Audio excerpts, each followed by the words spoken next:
already been apprised of. But as we speak, it is now 6 p.m. You'd recall that the order which governs the operation of our proceedings for this recount states that the recount activity should run from 8 a.m. in the morning to 7 p.m. in the night. I need not dilate on all of the issues touching and concerning that, because you know it is one of a very contentious nature. As we speak, at 6 p.m., there are 8 stations which are closed, and 2 that are wrapping up. So maybe within another few minutes, we'll have 10 stations, all 10 workstations, closed and non-functional. Why is this an issue? It is an issue because it affects the efficiency and the output level of this recount process. As you know, it is something that we have discussed and raised on a couple of occasions here, where there is not maximum or optimal use of the hours for the day. And what is happening? In our original discussion on this matter, it was agreed that there would be a cutoff point of 5 o'clock for the issue of boxes to counting stations from the containers. However, after intense discussion on this matter at the commission level, it was agreed that the 5 o'clock cutoff was not yielding the most efficient output of the hours of the day, or use of the hours of the day, and we agreed that smaller boxes will be assigned even later on in the afternoon so as to use up that time.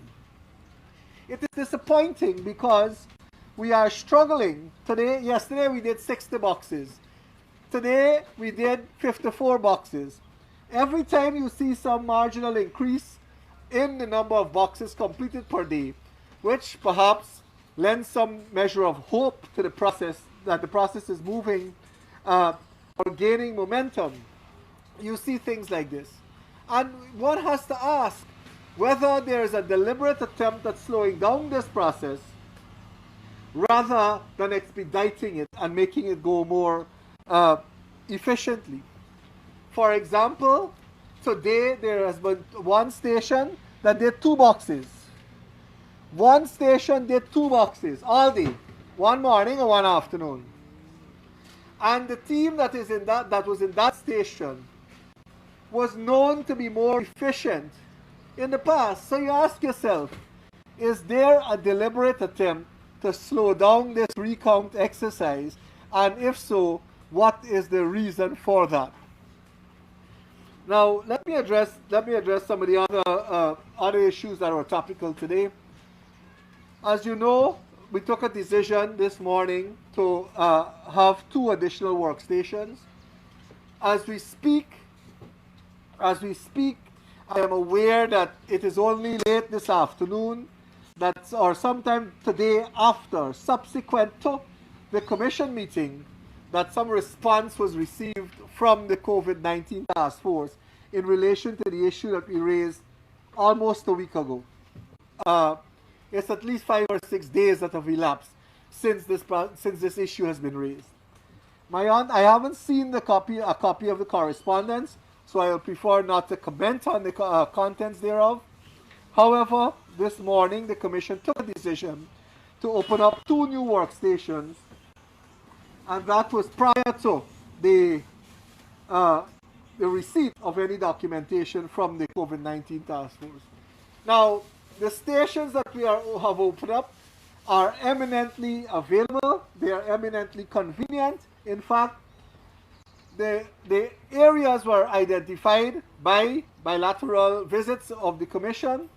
And this afternoon, not so long ago, I looked at the completely kitted out workstations, and I'm happy to report that they look very functional and in keeping with what is needed, and more importantly, in keeping with the COVID-19 guidelines in relation to social distancing and functionality, etc. This morning, there's a big issue that was raised apparently about two boxes, a mix-up in two boxes. As at our commission meeting, there was no, the CEO himself did not have the full specifics on the issue, except to say that his initial reports revealed that there were two boxes from the same polling place, different polling stations, which seemed to have some similarity in the lists or confusion in the lists, etc. The staff in the polling stations decided, or the counting stations decided, upon seeking guidance from the Secretariat, to reseal the boxes, have them returned to the container, and have it come to the Commission for a decision. The decision we have taken is that the presiding officers who are responsible for those two polling stations will be summoned, and the recount of those two boxes will be done under a little higher level of scrutiny, perhaps, with in the presence of commissioners or members of the commission, to ensure that we see and have a proper handle as to what happened there. Outside of that, there is no further specifics which allow me to comment on that at this time. You'd recall there's been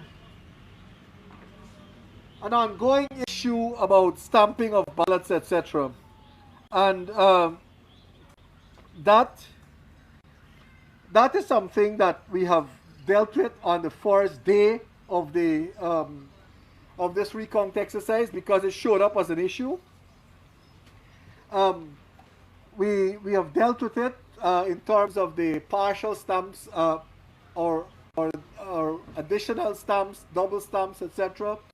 being acceptable. If there are no stamps, then as we are presently decided, no stamps renders a ballot as null, void, or rejected, perhaps. And as a consequence, that is the other issue. As you know, District 1 was declared yesterday. A certificate of the tabulated results was circulated to all of the stakeholders after it was signed off. It was verified by all of the persons present, all of the party representatives, the contents of it, and it was signed off by all of the representatives, and the copies thereof were presented to all of the representatives. So today we concluded the count, or the recount rather, of District 2, and as a consequence, that tabulation, or that completion of that tabulation exercise, as is contemplated in Section 10 of the order which governs this activity, will be done tomorrow. Insofar as it relates to the observation reports, the Section 12 of the order requires the Chief Election Officer to do a summary of those observation reports and present it to us. There is a big question as to the efficiency, the efficacy, etc. of that, but I reiterate from where I stand, no evidence has been brought to the Commission. No evidence has been brought to the Commission for its consideration in that regard. And I dare say, the Commission is not tasked with the authority to deal with or investigate those issues. So it's one thing to have no evidence presented, but then, like I said, it's not necessary because the Commission does not have the authority to deal with that. And I did indicate on the last occasion as well that the court was the place best circumstance to deal with that. Those, ladies and gentlemen, I think are the issues that I wish to raise with you this afternoon. And I will ask you if you have any questions. Commissioner Conrad, on the setting up of the new workstation, you would have indicated chairperson did decide to go ahead and set up these new workstations prior to the report. Now I ask because I'm wondering, was it mandatory waiting up on the COVID task force to set up these stations? Gary, you've asked me this question every day since we've been here. And I agree with that question almost wholeheartedly. Because Let me put it this way then. Would you agree that the commissioners, the chairperson's action indicate that the task force requirement was necessary? When I answered that question first, I indicated that GECOM is supposed to be a democratic agency, and as a consequence, we are bound by the decision of the majority.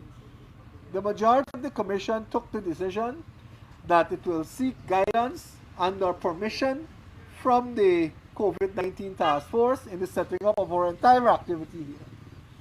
When we mocked the possibility of increasing the number of stations, that decision was extended to consult and/or seek their guidance. I didn't agree with it, but I went along merrily with it because it was the decision of the majority of the commission. However, when that element of unreasonableness and undue delay was injected into the process by the COVID-19 task force, thereby stymieing such an important and critical national event, then I had a difficulty because the indication that was given to us was that we will receive a response by the noon of the following day. And if I'm not mistaken, the visit was done on Thursday. So noon the following day would have been Friday. Today is Monday. It clearly could not mean that 4 or 5 days amounts to a reasonable time when all circumstances are considered. It is not. And as a consequence, I fully support the decision of the chairman to take that step to include to approve the 2 new workstations without waiting any further. We have waited, or we had waited, for quite a long time, a more than reasonable time. Commissioner Alexander earlier said that even with the 2 new workstations, he doubts that the recount process would be able to be completed within that 25 days. So I'm wondering, given this position, would GECOM now entertain additional measures, including the reduction of the time, without having to resort to the task force? I don't know that GECOM will, or what decisions, I can't predict what decisions GECOM will take, or what decisions the commission of which I'm a part will take in relation to the measures that we will implement to make maximum use of the time. But, as I've always said, there are 3 factors which will influence the overall duration. The number of hours per day, number of stations, and the time taken per box. As we have increased the number of hours per day. In relation to the time taken per box, I've commented on that this afternoon. I believe that, and we have implemented aspects that ought to increase the efficiency in dealing with the box. But in some instances, instead of expediting it, it has now, we have now seen, in my respectful view, a deliberate attempt to slow the process down. And that includes the actions we saw this afternoon in refusing to issue more boxes, because apparently there was a controversy at the containers, whereby particular agents locked their locks and refused to remove them, thereby allowing more boxes to go. That has occurred on one location. I don't know what influenced that decision or what influenced the decision this afternoon to allow the presence of those locks to stymie the work of GECOM.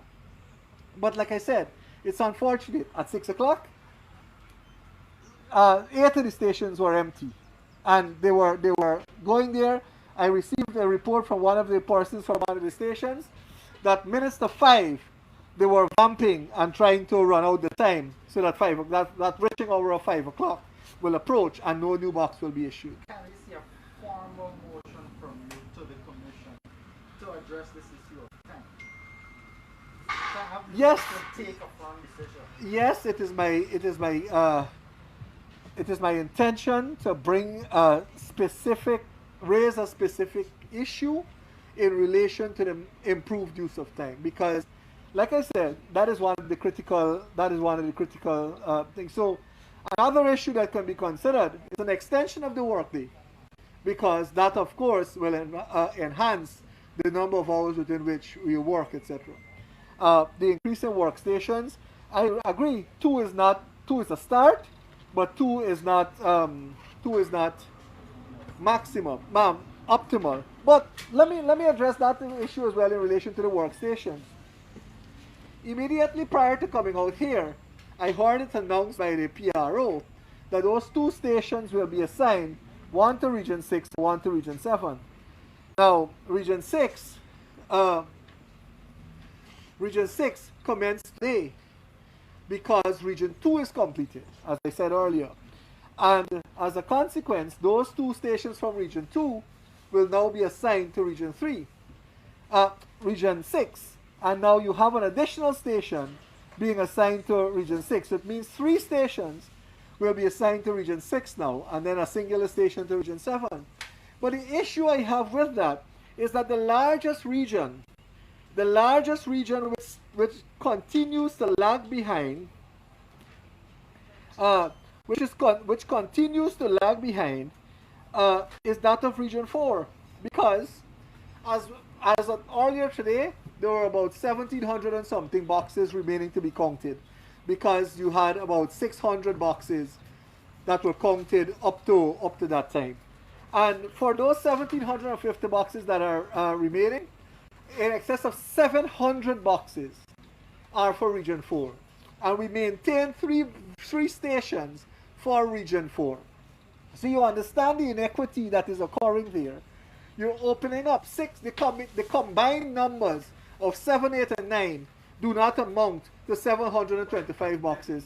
So practically, logistically, in terms of timeliness and everything, every circumstance points and logic points to the adoption of the new stations being assigned to Region 4 to have that simultaneity in the process be continued. But this morning, when we discussed the opening of the station, we did not make a decision on the assignment of those stations. And like I said, it is through your publicity that I learned of the assignment of those stations a moment ago. Mr. w.r.t, taking back to the COVID task force, you said you did not see the letter, but a letter was sent on the two stations. Both the PRO and Commissioner Alexander said that they cited the operation for not adhering or complying with some of the measures that were supposed to be in place, that on the day of the inspection last Thursday, they saw lots of non-compliance, and in their view too, that the center is overcrowded with the current set of congested with the current number of persons that are here on a daily basis.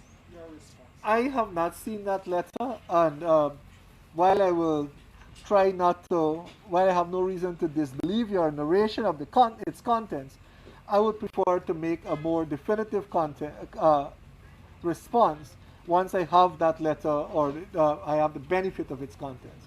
But I can say my observation, and I've said this on numerous occasions here, my observation of this facility has revealed that all of the guidelines that were set out, if they were not being met, they were being exceeded. But I will await the benefit of that document to comment on it further to you. Thank you.